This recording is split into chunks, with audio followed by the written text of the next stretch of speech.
In today's video, I'm going to show you how to revert back to the old Google Chrome design in just a few quick steps. If Chrome recently changed its look and you prefer the classic layout, this guide will help you restore the older appearance as much as possible.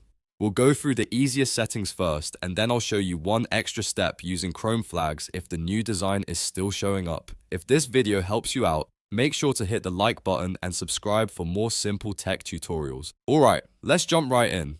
First, open Google Chrome on your computer. In the top right corner, click the three dots menu. From the drop-down, click Settings. Once the Settings page opens, look on the left side and click Appearance. Here, you may see options related to the browser's visual style and theme. If Chrome has a custom theme or any recent appearance changes applied, look for the option to reset to default. Click Reset to Default to restore Chrome's standard appearance. This step is important because sometimes the new look is caused by a theme or appearance setting rather than a full Chrome update change. After resetting, take a moment to check how Chrome looks. If the older design is back, you're all set.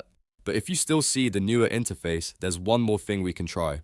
Open a new tab and type chrome://flags into the address bar, then press Enter.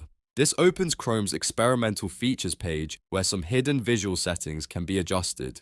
In the search box at the top, type Touch UI. If you see a Touch UI option, set it to disabled. This can help remove certain tablet-style interface elements and bring back a more classic Chrome layout. After disabling it, Chrome will ask you to relaunch the browser. Click Relaunch to apply the changes. Once Chrome restarts, check the interface again. In many cases, this will help return Chrome to the older design or at least remove the newer touch-focused styling. One quick tip, if the changes don't appear immediately, close all Chrome windows and open the browser again, just to make sure the settings fully loaded. Also, keep in mind that Chrome updates can change how much of the old design can be restored, so results may vary a little depending on your version. If this tutorial helped, don't forget to like the video and subscribe to the channel for more easy browser and software fixes. Thanks for watching, and I'll see you in the next one.